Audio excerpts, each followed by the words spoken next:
So my name is Kazuki Takizawa, and I'm a Japanese glass artist based in Los Angeles, California. And I'm really happy to see every one of you here. Thank you for coming, and thank you Craft in America Center for having me here and giving me this really amazing opportunity. I've been planning out this exhibition for over a year now with Emily and Carol, and I'm super excited to show you all the pieces that we have here. And so today I'm going to talk about my past pieces that I've done, my past work, and what I've been using, how I've been using art to speak about mental health and related topics. So welcome. So first I'd like to, most of the work that I'm going to talk about today is kind of in a chronological order. So you're going to start with seeing some of the stuff that I've done in Hawaii when I was a student at University of Hawaii. I'm Japanese, full Japanese, but I was born and raised in Hong Kong, and I was raised in a Japanese community. So I grew up speaking Japanese my entire life in Hong Kong, and I wasn't able to speak Cantonese. So I was there in Hong Kong till I was 16, and I went to high school in Bangkok. I went to college in Hawaii. So most of my childhood, I grew up in a place where I couldn't speak their local language. So for me, it was natural to not be able to be involved in the conversation that the local people were speaking. And also my English is also a second language for me as well. So I started learning English when I was in middle school. And so there was a little bit of a language barrier that I faced growing up. And so art became a really, really great tool for me to express myself and then express my emotion. So these are some of the pieces that I first started making when I was in school at University of Hawaii. This is a sand casting glass piece. And through art, I was able to be more expressive of some of the things that I was going through.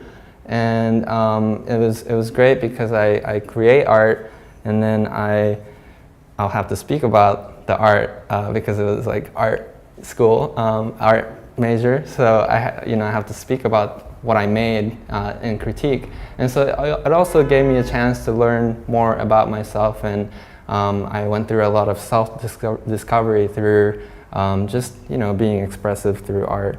Some of the feelings that are really, really powerful were not positive. In fact, a lot of the positive feelings that I was feeling were negative feelings. Not negative, but feelings like being on the edge of life, or being depressed, pain, struggle, those kind of dark feelings. I don't necessarily want to say that they're negative, sorry, but they were powerful to me.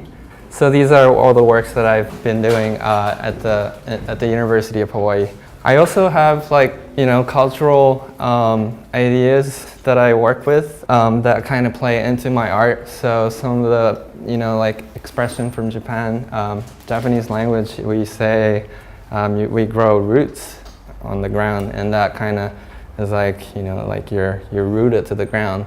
But so I sometimes use Japanese language and cultural ideas to shape my art.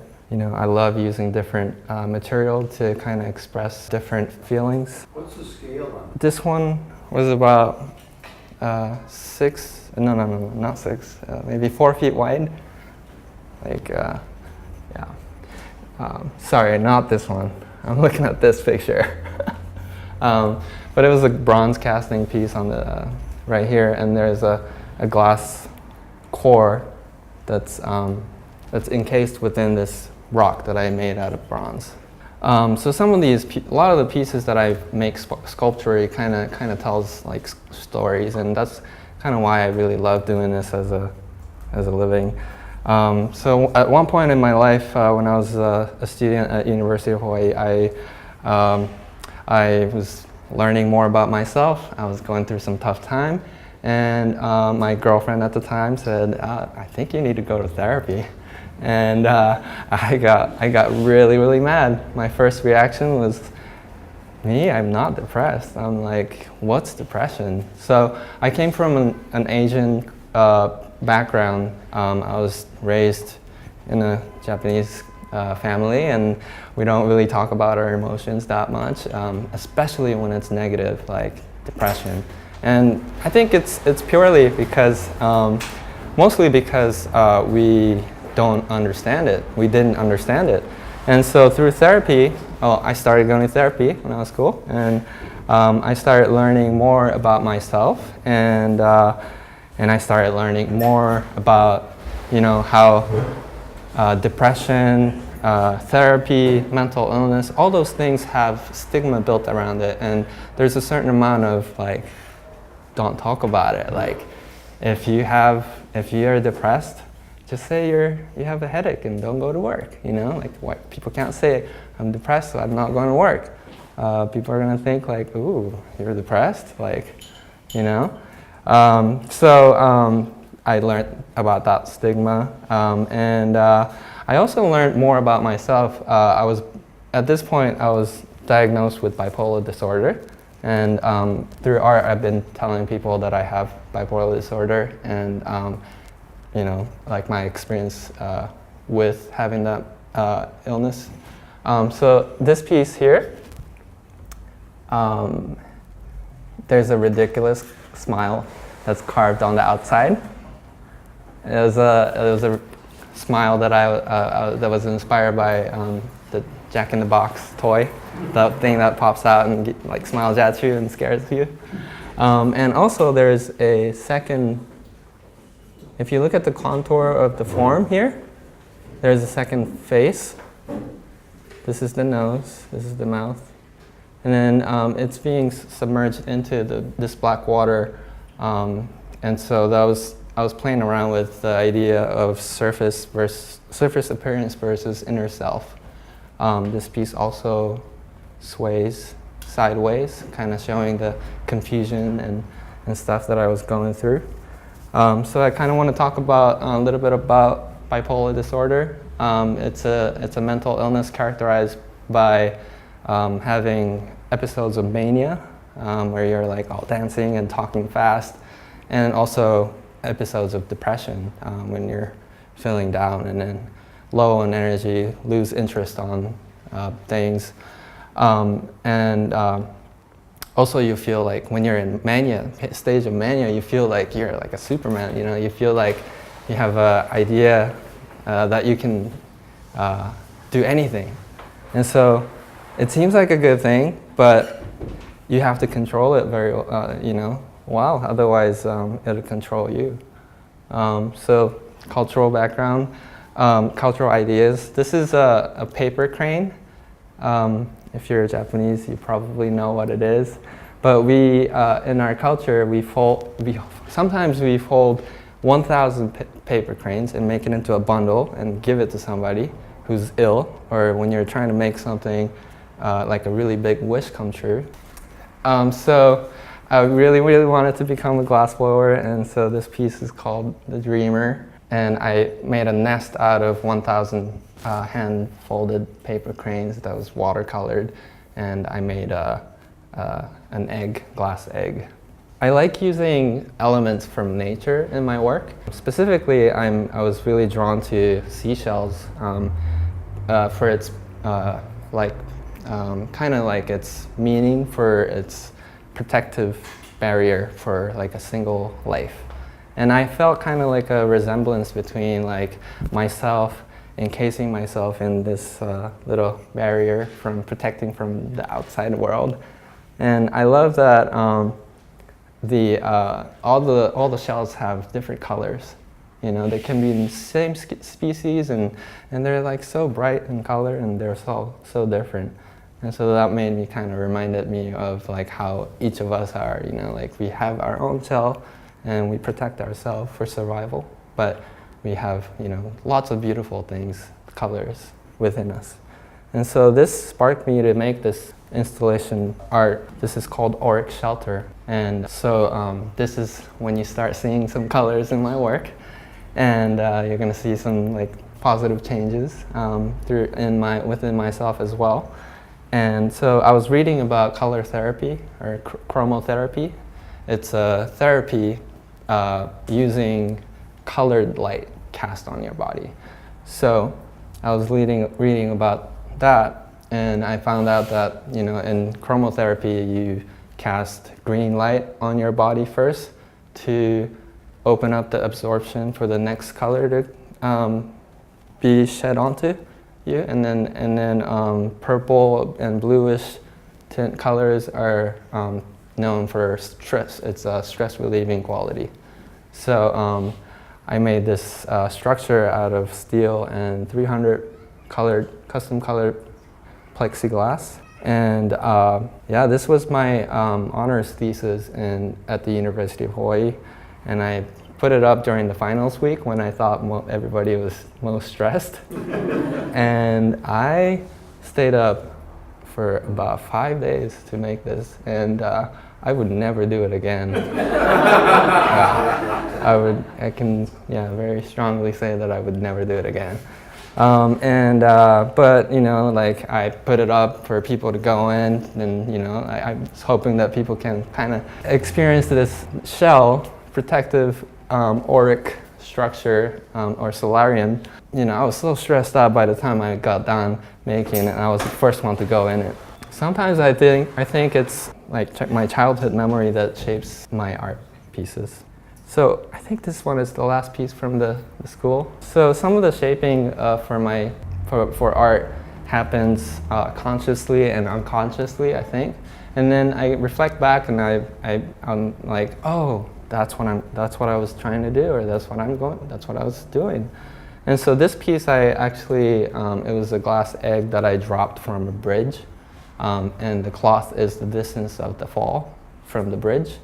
And so it does talk about my suicidal ideation at the time.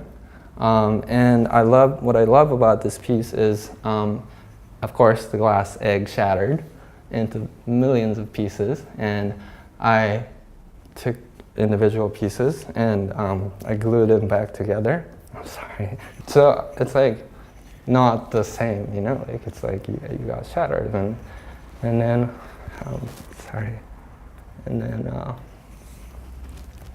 I can't breathe. And then so like what I love about this one is it's you're never the same person, pretty much, but supposedly, what I was surprised to hear about was suicide is the 10th leading cause of death in America. Sorry. Yeah, thank you. Thank you. Sorry. Thank you. I got a water out of it. But it's the 10th leading cause of death in America, and believe it or not, in the past decade or so, the rate for suicide has been increasing, and it's the rate for suicide is much more than rate for homicide. So, you see in the news like people killing each other. There's a lot more people killing themselves or harming themselves that's not going on the news. Another detail shot of puzzling me. This was kind of in the same process, but I melted the glass together, all the shards together to create a shell. So I think about why glass.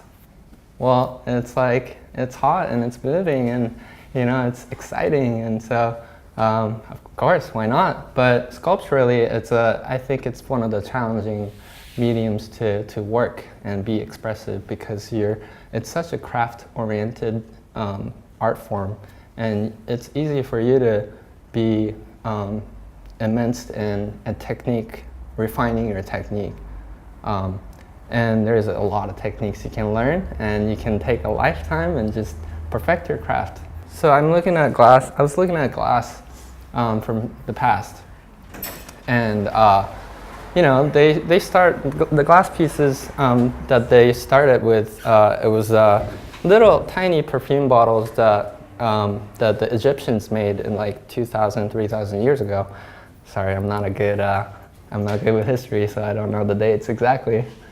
People over here probably would tell the better story about that. But it was a medium for container, from what I know. You know, like these ornate Venetian goblets. You know, they contained something very, very special to somebody. And before, you know, glass was very precious. That, you know, in Europe, like only the royalties can own glass. And so, you know, even stained glass too. Like you know, it houses you, it protects you. And so I'm looking at, I was thinking about, you know, again, the shell, the idea of shell being a protective barrier for organism and glass in historical context, and being inspired by Venetian goblets and its techniques and functions of different parts of the goblets. And I ended up coming up with this series of work, which is called I call it my container series. So some of the colorful containers series that you have here are my newest containers that I made since last year for this exhibition. And I take elements from nature, such as vines, leaves, corals, shells. They all have different meanings, you know, like. And I don't know what my glass will contain, but I would like to leave that up to whoever is looking at. And another thing that shapes my glass is my belief for Shintoism. This is a really, really famous cartoon anime movie from Japan. It's called My Neighbor's Totoro, and it's bowing. The characters are bowing in front of this tree that's ornamented. It's an ornament for Shinto deity that resides within this tree trunk. So you actually see this kind of stuff on the side of hiking track in Japan. So in Shintoism, they believe that spirits and gods or deities reside within everyday objects. And so, you know, I'm going back to my container series, and I'm like, oh, you know, like I really love making these containers or goblets look like creatures. So I started, you know, combining elements of nature like wings with handles, feathers, and vines. I had a really awesome opportunity to be a glass resident at Starworks Glass Lab in North Carolina. And what I do as a resident is I just show up to work every day and make my own stuff. And I have a couple assistants who help me make my vision come true. And it was a very awesome experience. So I made these pieces there. So this was made this year. So I think on my way from the glass studio to my apartment in North Carolina, I was walking because I didn't have a car, and I would see like so many amazing birds flying over my head, and I'm like, that's the freedom that I want. This is called my Minimalist Series. It's black and white. Intricate black and white patterning is in this simple form, and this series was inspired by a TED Talk video that I watched from these two gentlemen who called themselves the Minimalists. And how they started the speech was very interesting to me. I think the guy's name was Ryan. He started the talk by, you know, explaining how complicated the life is, and I think he was going through like a midlife crisis, and he was struggling with his life, and you know, having all these fancy things and then paying for those things and having not enough time to enjoy himself or his life. Or so this was kind of like my take on the video and them and their lifestyle of having complex decision making or intertwined web of, you know, different layers, multi-layers of different things. I don't know what, but, you know, they're trying to contain it in like a simple form. I feel like, again, like I feel like all of these, you know, patterning are very different, and I experimented with the different pattern making. So I kind of like that they're all different as well. So I think this was about a year and a half ago or 2 years ago. I took a trip with my parents to Japan to go visit my little brother, who is here today. He is one of the bravest person I've known, but he's also very suicidal. So this was a form that I kind of visioned. And in Japanese language, we refer to people as vessels sometimes. And people who are big vessels can take in a lot more stuff, and they're okay. People who are little vessels can only take in so much, and then they collapse. And so I love the quality of glass being like, you know, it can be broken, it can be fragile and transparent. So I'm going to show you a video an installation of the video that I did using this form. This piece is called Breaking the Silence.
So that was the installation that I did.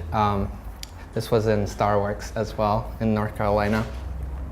And it was really, what was really great about that installation was people saw different things within that the performance. A very good friend and somebody who I really admire said it reminds me of Hurricane Katrina, because he was in Louisiana and he saw the water flooding, and then like things were collapsing. So this was my take on what suicide looks like. Like it's to some extent there's a certain amount of luck involved, because for this piece I try to make like even amount of rain fall into these vessels, but it was almost not possible depending on where the vessels were. If they were a few inches more to the left, maybe it got filled much faster.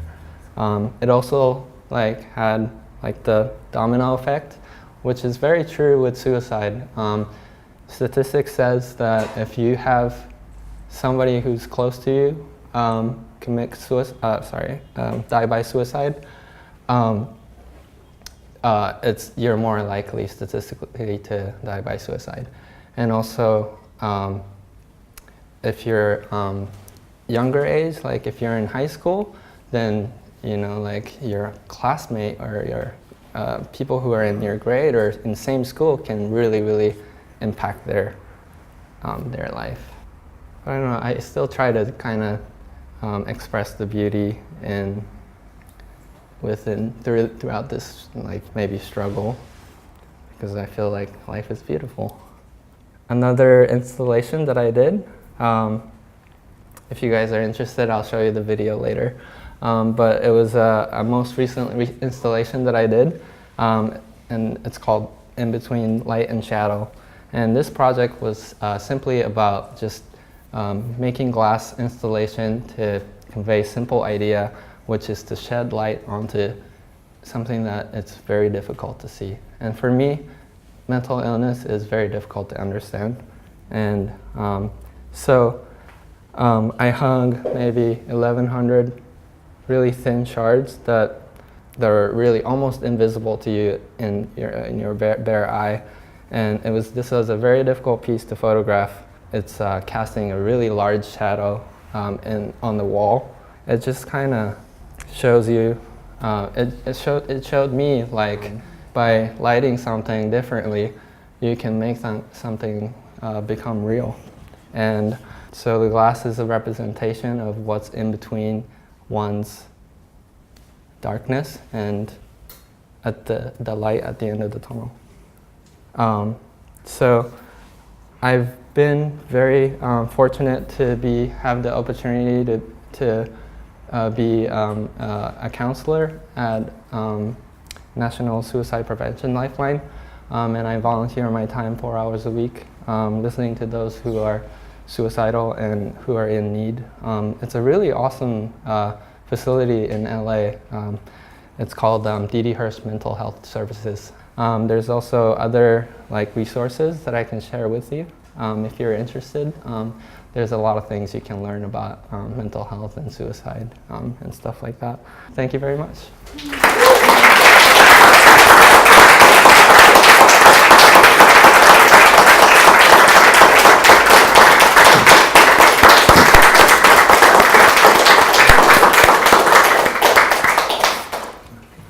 I also would like to share this project that I'm gonna do in collaboration with Crafted America Center.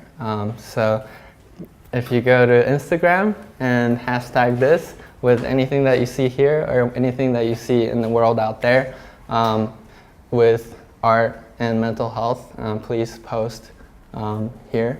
Right now it's really clean. Nothing's clean. Nothing's on there. So yeah, it would be really great to have this, and then if you can check this hashtag time to time, that would be awesome. So thank you very much, and enjoy the opening reception. Thank you. Oh, and thanks Emily for pointing it out. That piece by the window is a sequel to the video that I showed, so it's called Breaking the Silence 2. And it was inspired by the sound that I heard from a temple in Thailand. It's like, you know, temples in Thailand have, this one temple had like bells everywhere. And so that is an interactive piece where you can touch it and then swing the whole, like gently touch it and then